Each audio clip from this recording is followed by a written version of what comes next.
Hello, everyone. If you like what I'm doing here, please consider subscribing, liking, and commenting.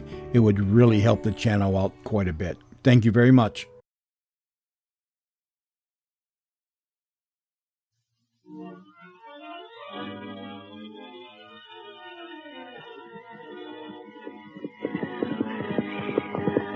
Out of the darkness, into nowhere, the Nighthawk rides!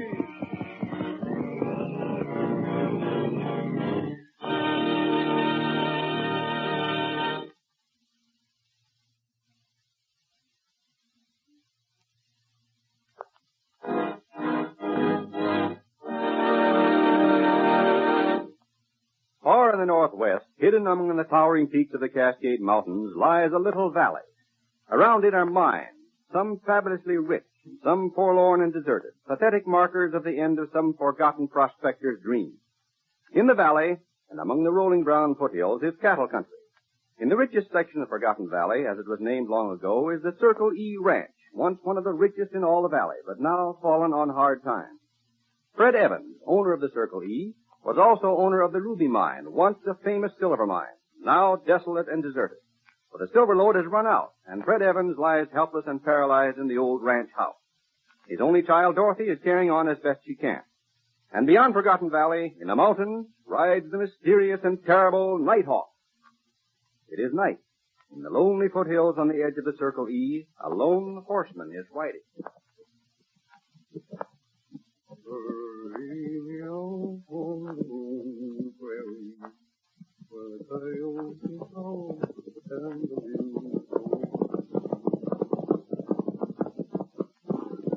Who's there? Who is it? Are you Pete Steele, foreman of the Circle E? Yep, that's me. Who are you and what do you want? Just wanted to talk to you for a minute, that's all. Well, I don't usually stop to talk with strangers at 11 o'clock at night on a lonely road. I'd much rather you stop and talk in a perfectly friendly fashion like this than for me to have to make you stay. Make me stay? Why, stay? Don't move, Steele. Please. You're covered. I'd hate to have an accident happen. Oh, I see. Well, it looks like I stayed on it. Now, that's much better. All right, now, what do you want? I want to talk about the affairs at Circle E.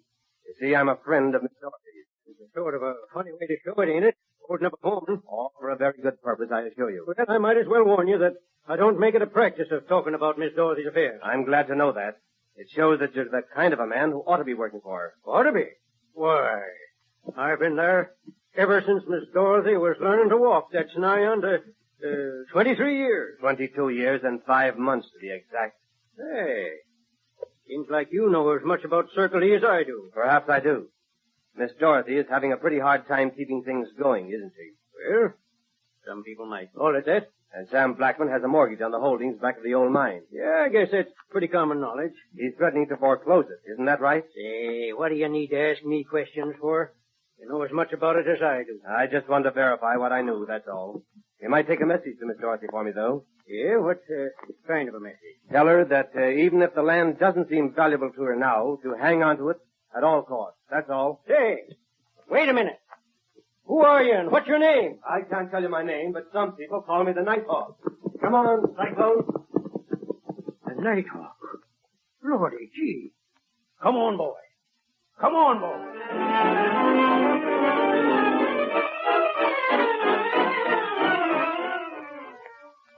And next morning, back at Circle E, Dorothy's school chum, Shirley, questions Pete, the foreman. Morning, Pete. Is Dorothy back from town yet? Not yet, Miss Shirley, but she ought to be back any time now. Oh, I do hope everything goes all right. You mean at the bank? Yes, of course. Well, so do I. Oh, look, there's Dorothy. Where? Way over there. Where? Oh, how that girl can ride. Well, she oughta. I taught her myself, I did, when she weren't hardly big enough to talk plain. I do hope she's had good luck, Pete. There must be some way. I don't know. Maybe Miss Dorothy will find the lost mine sometime. The lost mine? Yep. What's that? Well, ain't you ever heard about it? No, Dorothy never mentioned it. I guess I spoke out of turn then, because if she'd wanted you to hear about the lost mine, she'd have told you herself. Oh, do tell me, Pete. You've got me all curious. No. I guess you'll have to ask Miss Dorothy. Well, I certainly will. It sounds exciting. Hi, Dorothy. What luck? No luck. Oh, I'm sorry. Oh, I'm not surprised.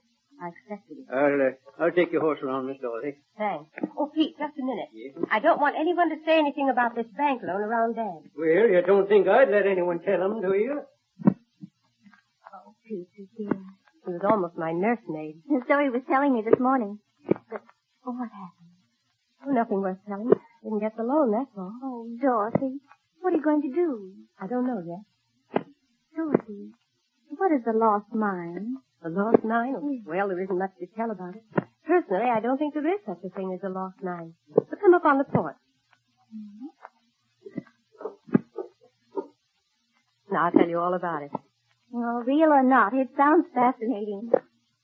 Oh, no, you take the hammock, darling. You've had a long, tiring ride, and you need the rest. Oh, I never get tired. Well, now, you tell me the whole story. Well, it began just a few years ago.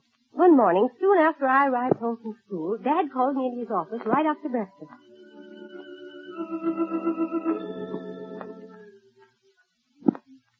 Come here, Dorothy. I got some bad news for you. Bad news? Oh, what is it, Dad? Well, we're poor, daughter. Poor? But how can we be? The ruby mine. Well, the rubies run out. No, mines do that sometimes. Oh. Oh, but we still have the ranch, Dad. Yes, that's right. We still have the ranch. But no more of them trips east. And no more expensive clothes and things like that. Oh, I don't mind that. We can be just as happy as anybody in the wide world without any of those things. Well, bless you, child. You sure got courage, just like your mother had. Yes, we'll get along all right. And Besides what?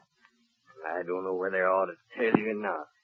Just in case you might be disappointed if it don't turn out well. Oh, of course you ought to tell me. Aren't we partners? Yes, that's right. Well, here goes. There's always been a story that up in the hills behind the ruby mine was another mine, richer than the ruby ever was. It's on our land, but while people have hunted for it for years, it's never been located. Well, I think we've found it.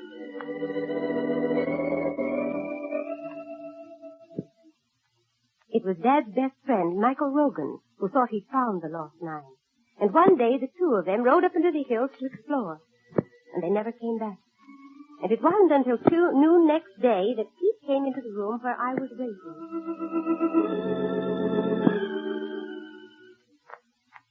What is it, Pete? Have they found him? Yes, Miss Dorothy.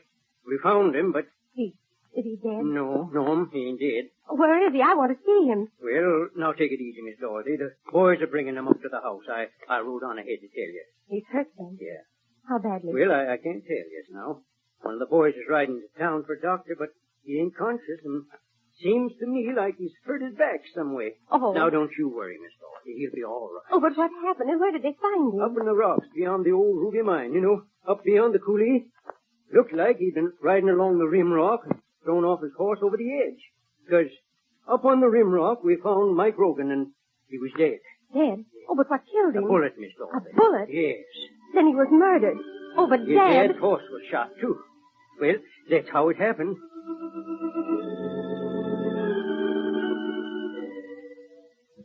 And you've never found out what happened. No. And you've never found out any more about the lost mine. Nothing at all. There was another funny thing, though. Michael Rogan had a son a little older than I am. We used to play together when we were kids. He went away to school before I did. He never came back. Never came back? No, he was away when it happened, and he simply disappeared. No one knows what happened to him. That's queer. Well, you know, I thought that perhaps Dad and his partner had found something. Rogan had let his son know about it, and the murderer did away with him, too. Oh, how terrible. It seems hard to imagine such things happening in such a peaceful place, Forgotten Valley. Forgotten Valley has never been a peaceful place since the first silver was found here. Oh, you're going to have a visitor. Oh, so I am. I wonder who it is. I can't see from here. Maybe it's the Nighthawk come to pay a social call. You're too romantic, Shirley. Oh, but such a romantic bandit, Dorothy. Romantic fiddlesticks. Besides, I can see who it is now. It's Sam Blackman. Oh, that man. Well, I'm going in the house. And besides, you'll want to talk business with him. You can call me when he's gone. Oh. Morning, Miss Evans. It's a beautiful day, ain't it? Yes, very. Won't you come up and sit down? Why, thanks, I will.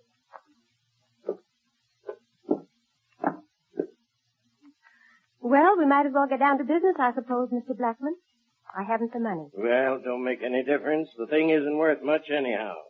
But your father was my dearest friend, and naturally his daughter's interests are my own. And, Yes, go on. Of course, I could simply foreclose the mortgage, but I don't want to do that. I'm afraid I don't understand. Well, now, you just transfer the land to me, and the foreclosing of the mortgage is a mere formality. And I'm going to pay you $500 to boot. $500? Of course, you understand that I don't need to pay you a cent. But as I said, your father... Yes, with your dearest friend. But you know the land is worth much more than that. My dear Miss Evans, that stretch of country isn't worth the dynamite to blow it up. Well, why are you so anxious to get hold of it? Simply to help you out, that's all. Well, if you're so anxious to help me, why don't you simply carry the mortgage until I can pay it off? Why, it'd only be a burden to you. This way, you'll have it off your mind and have the $500 besides. But suppose I don't want to give it up. Well, that's pure foolishness. Now, what possible... Dorothy. Oh, good morning, Blackman. I didn't see you. What is it, Pete? Well, I got a note for you, Miss Dorothy. A note? Well, where'd it come from? Well, I don't know. One of the boys brought it to me, and he said a kid brought it to him, someone he'd never seen before. You'll pardon me, Mr. Blackman. Certainly. Well, anything wrong, Miss Dorothy? No, nothing. It's nothing important. Thank you for bringing it up. Well, now, let's get back to business. Mr. Blackman, can you give me just a little time to think about this? Well, naturally, I can't refuse the daughter of an old friend. A week then, huh? Yes, thank you so much. Well, I must be going. Of course, you know that I don't have to do this, and I will. Then I'll see you in a week. All right, in a week. Good morning. Morning. Shirley. Yes? Did you hear? Yes, the oily old skunk. Oh, but listen to this message. What? It says, have no fear of Blackman. He's only a test paw. But do not give up your title to the land. Ask for time. Remember, I am your friend. And it's signed the Nighthawk. The Nighthawk. The note read, I am your friend, and was signed by the Nighthawk. But is he Dorothy Evans' friend, or is he trying to get the mining property for himself? Will Blackman foreclose on the mortgage? Is there a lost mine? Be sure to listen to the next thrilling episode of the Nighthawk Ride.